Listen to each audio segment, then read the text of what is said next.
Hi, this is Olaf. I'm 50 this year. We are now 17 and a half weeks away from Kona and the World Championships that we've been waiting for so long. And this is episode 23 of my journey to the Ironman World Championships in Kona and St. George.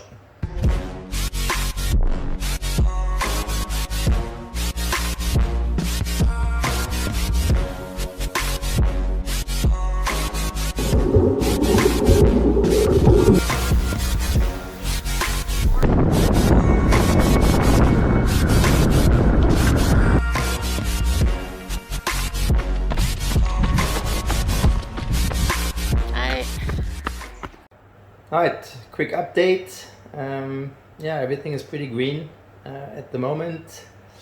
My calves are maybe a little bit tight from the first track session that I did on Thursday. But other than that, no pains, didn't fall off the bike. But I'm doing everything at the moment inside. Quite happy to stay on the trainer, even the long sessions that I've been doing this week, and probably also that I'll do next week before I travel to Europe for a few weeks. So swimming has been really good. Back some intensity, back some volume. I had a really good session.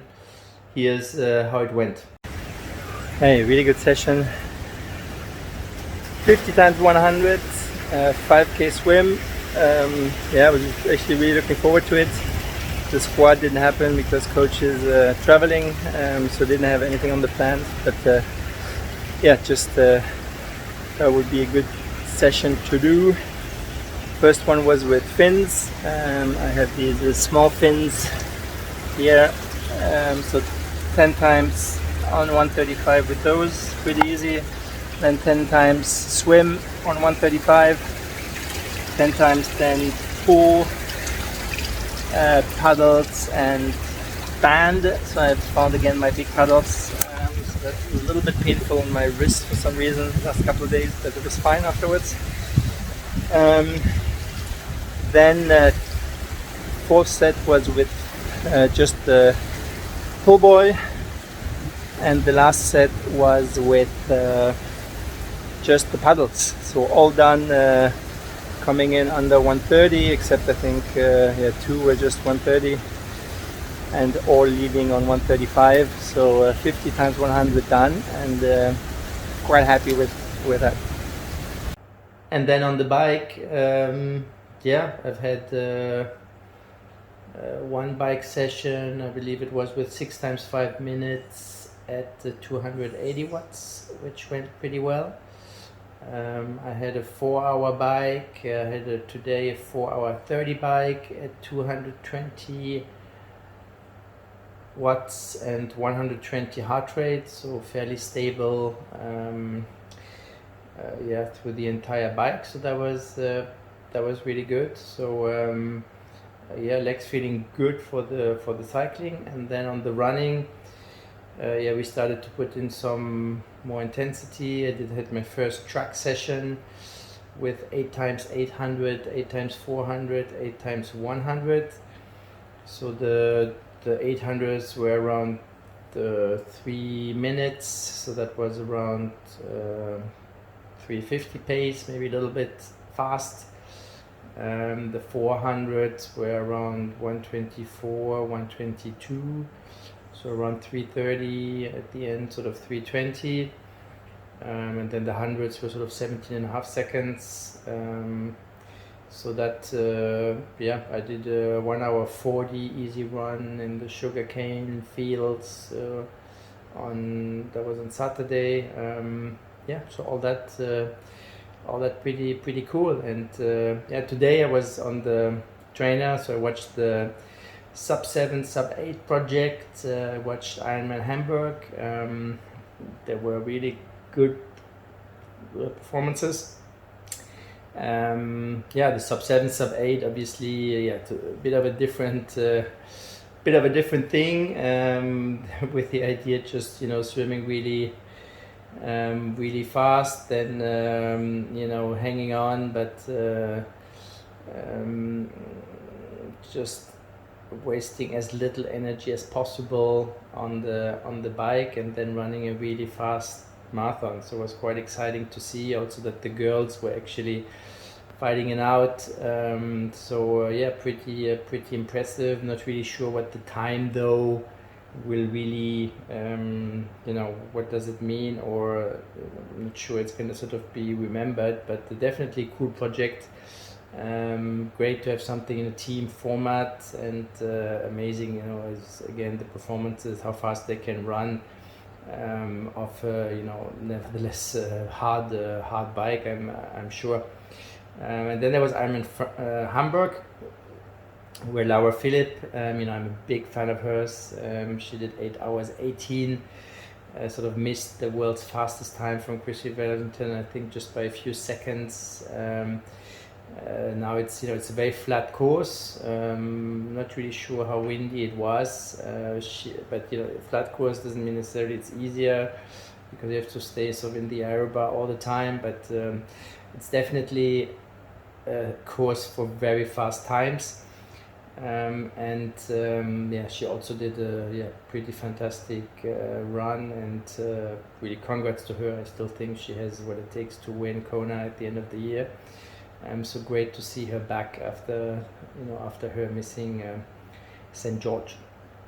And then in my age group, well, there were 3 guys actually, which I knew the names. The first one is a Danish guy. I believe he did 8:52, so even on a flat, sort of easier course, I think the transitions are pretty long though. But well, it is a fast course, and sort of 8:52 is obviously a fantastic time. So he's now definitely one, or the favorite for Kona. Behind was one French guy, Bastille, I'm not sure, who finished in 8:09, and then a German guy was another 10 minutes probably behind. So they are, also people I had known. The German also was already, I think, once on the podium in the past in Kona. Obviously there are not that many races left before Kona. Here we can definitely see 3 people who can finish in the top 10, and the first guy has really done a fantastic performance with I believe it was a 1:03 swim, but then a 4:37 or so bike, and he did, I think, the first half marathon in 1:30, and then finished in 3:08 or 3:10, something like that. So very, very solid performance, quite motivating to not slack off. And as expected, there will be, I have to check actually if they are already on my list, but there will be very, very strong guys in Kona, so that is quite exciting.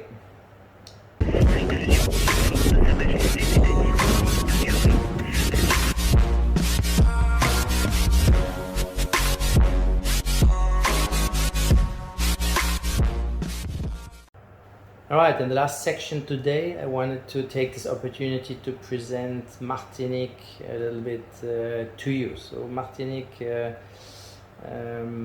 is a French territoire d'outre-mer.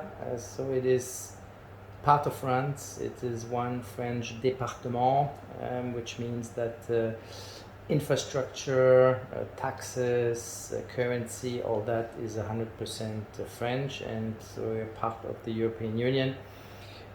So that definitely brings some of the sort of good, positive things here, which means that the infrastructure, the roads are really nice. Definitely here in the Caribbean, it's one of the highest. So for training, it's pretty good in terms of infrastructure. There are a lot of things are financed by France or also the European Union. So one of the swimming pools, for example, I'm going to in Saint-Esprit, which is a very nice 25-meter pool.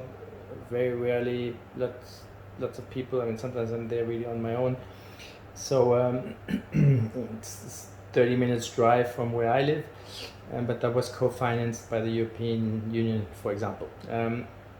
The other awesome pool is really like world-class facilities where I swim most of the time, where I swim also with Fred. So they have a 50-meter pool where part of it can be subdivided into two 25-meter pools. So they have typically this big pool where part is 50 meter, part is 25, and they have a separate 25-meter pool. They're not always open at the same time, but the water there is also, they don't cool it, but it's definitely cooler than in some traditional pools, and so it's it's always nice to swim there.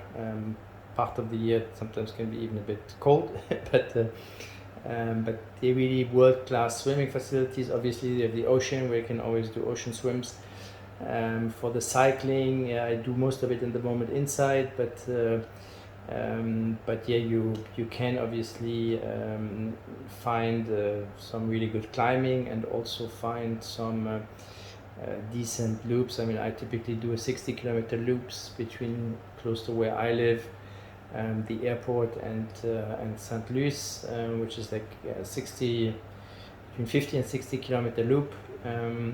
So 1 hour 30, 1 hour 40, with no traffic light, and car drivers are reasonably cool. There's one or two, because it's sort of the only highway or whatever, what you're allowed to ride there.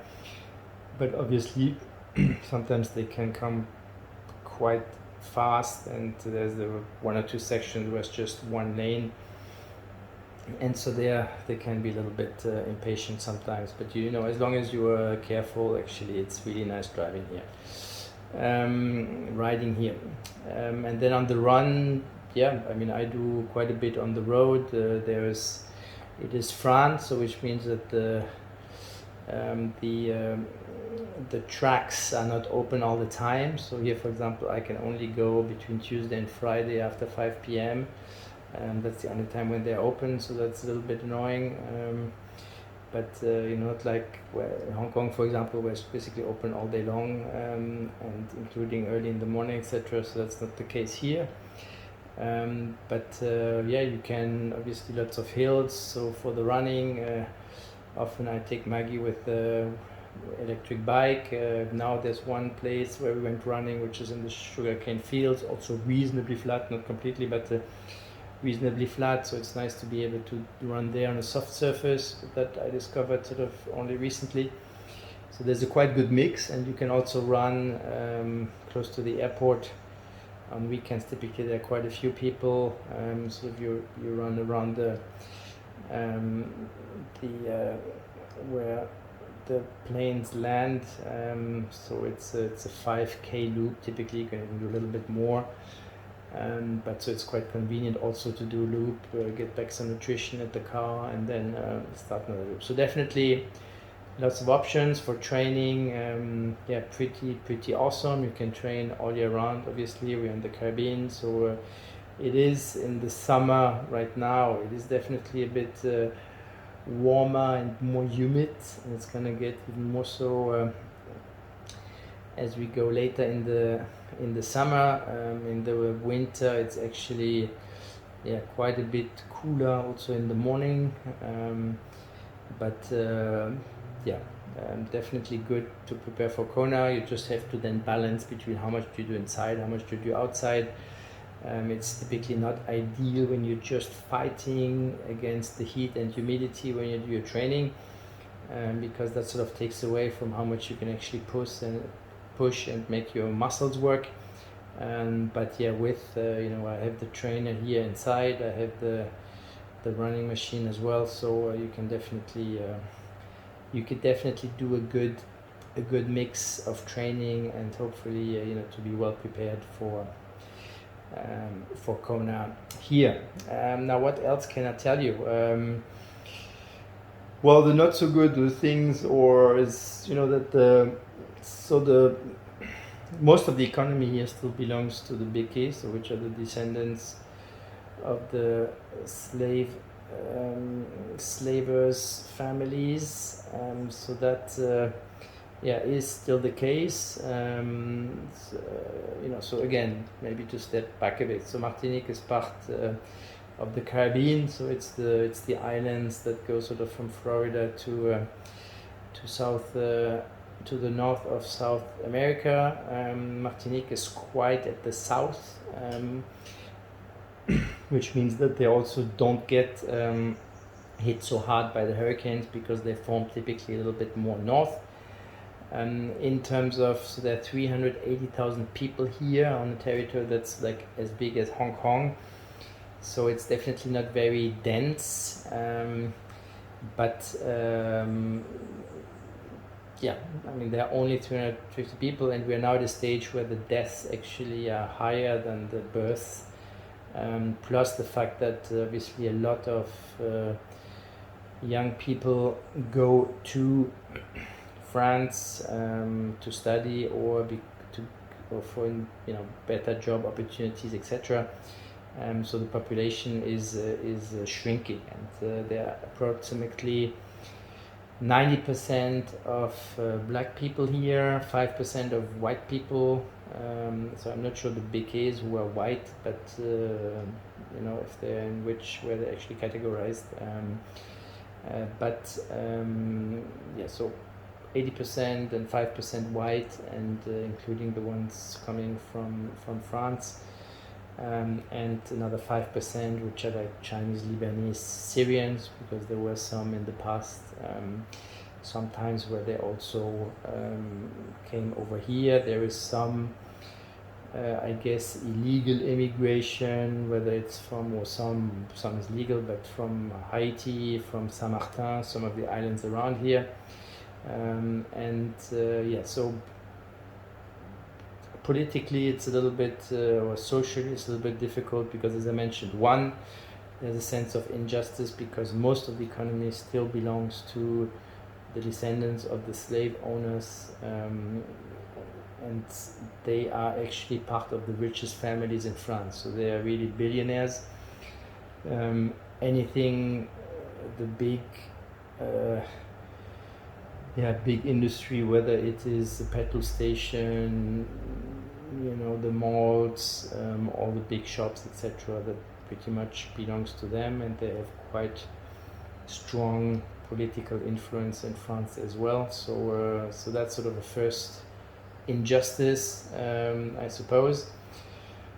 And then there was a tax actually here, which exists also still for hundreds of years, which today actually finances some of the towns of the sort of the so it goes back into the economy, but that's a tax. It's how much is it actually? I'm not sure, around between 10-15%, something like that.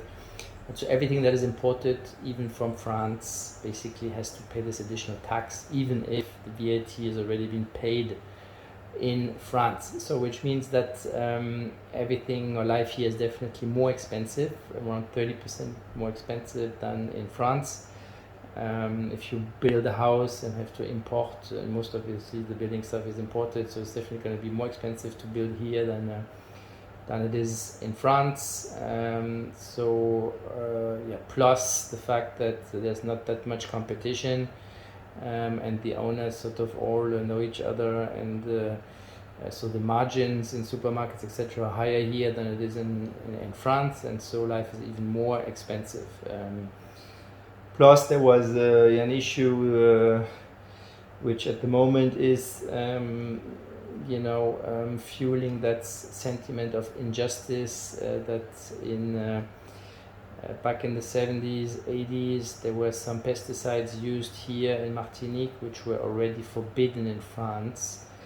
And if I understand it correctly, basically the owners, or the industry owners here, get derogations to be able to continue to use it. And a lot of agricultural workers got cancer, etc. And in France, the legal actions recently have basically finished with saying it's too late. So nothing in terms of legal.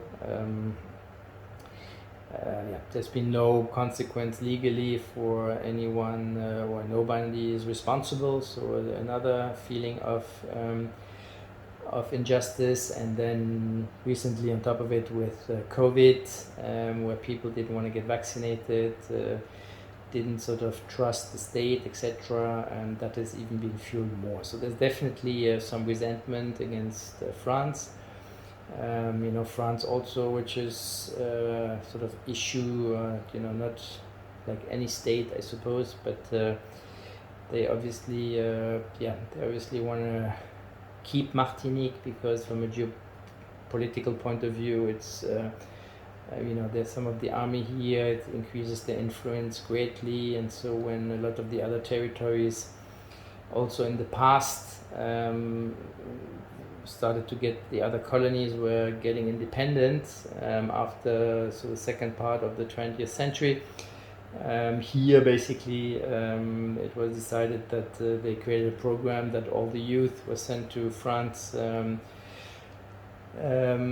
and actually given sort of shitty jobs, but that was also sort of a political will to actually export the youth in the second, or at the end of the 21st, of the 20th century, to make sure that there wouldn't be too much protest and sort of work, because at the moment everybody sort of agrees with the fact that nobody wants, or there's very few people call for actually independence. Everybody's sort of scared of the Haiti scenario, which is really, really poor and sort of total disaster, even though latest sort of studies I've seen recently in the New York Times, I believe it was, said that it was actually because France sort of demanded huge compensation for the fact after it was independent, for the and so it's because Haiti had to pay so much to France that it sort of really scrupled the economy, etc. So, but nevertheless, there's not that much talk of independence anymore, but a lot of social unhappiness about the fact that life is so expensive. There's 30% of people here live on less than €1,000 a month, which is sort of considered to be poor, twice as much as in France, and they live mainly on social aid. So it's not easy. It's not obviously when you look at COVID, and this everything sort of gets put together, and you wonder why didn't people get vaccinated. There are lots of issues. Sometimes it seems like it doesn't really make much sense, so the population is a quite mix between people who come here either to retire from France, who come here just for a few years to sort of have fun in the island. They are not necessarily viewed as or welcomed to some extent, since there's just, to some extent, they consider, hey, this is my home, and this is France, it belongs to us, but it doesn't really belong to them. So so you need to be a little bit sensitive and careful and respectful, as always. I mean, I've been an expat in many different places, so you have to take the good with the bad, but it's important not to consider that you are sort of, this place belongs to you, or that you are and so that's definitely what I'm trying to do. I definitely enjoy the good parts more, and I'm not really affected too much by the bad parts. You obviously would like also maybe for politicians to be a little bit more or take more responsibility here. A lot of it is just blaming the state and blaming France and asking for more, but actually there's a lot of money available to do stuff. It's just that people need to find the right way to use it. And then yeah, I mean, some things just take too much time, and there's definitely also a sense of, well, that one, there's not a great sense of service, but that's, you know, sort of French style to some extent as well, and so people don't really like to take responsibility. So you know, for example, we're supposed to get high speed internet access, and it's sort of significantly several years delayed, and nobody's taking responsibility. Everybody blames sort of, you know, those or whatever. But in the end, things do get done. It's obviously yeah, a great advantage to be part of France and to have that support. But on the other hand, it's important, yeah, that people feel they have, yeah, they have the power to also influence their lives, since this is not, you know, really France. But yeah, I obviously have a solution for all of that. But again, I just want to share a little bit. What are some of the issues here? What is great, and what yeah, what things I like, because I think that's not always what people know or understand. And so I hope this was useful. You know, feel free to give me some thoughts. And but this was, yeah, the little segment on Martinique, and yeah, I love it here, and obviously my wife is from here. There is, yeah, it's a beautiful place. It's overall, you know, sometimes, yeah, at first people might really be a little bit close, but it is super welcoming. There was lots of great initiatives. So cycling, for example, there's cycling races almost every weekend with, you know, like pro-like teams. So you know, all that is also possible thanks to sponsors and subventions from the help from the state, etc. So a lot of good. But yeah, sometimes the attitude also, yeah, of the locals, partly because of the past, and partly because of friends, and partly, you know, just because I don't know what, but that is also sometimes not helping. But yeah, obviously I try to do the sport through what I'm doing, you know, inspire some people, and yeah, help a little bit with the good initiatives here. And so yeah, for the moment the idea is to stay here for the next yeah, foreseeable future. I have no plans at all to go anywhere else. So you know, if you make a place your home, you have to take the good with the bad, and that's always been my attitude. So thanks a lot for watching and listening, and hope this was yeah, this was useful.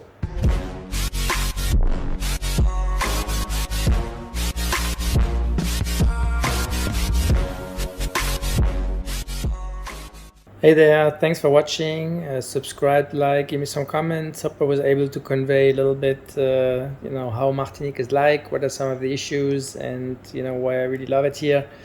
And yeah, let me know. Sorry if some of the things were not super correct. You know, I just wanted to give you some thoughts. Obviously, heavy focus on the training over here, but also give you a little bit of background about the rest. And yeah, sorry if there was anything that was not 100% accurate. Okay, thanks, and stay tuned.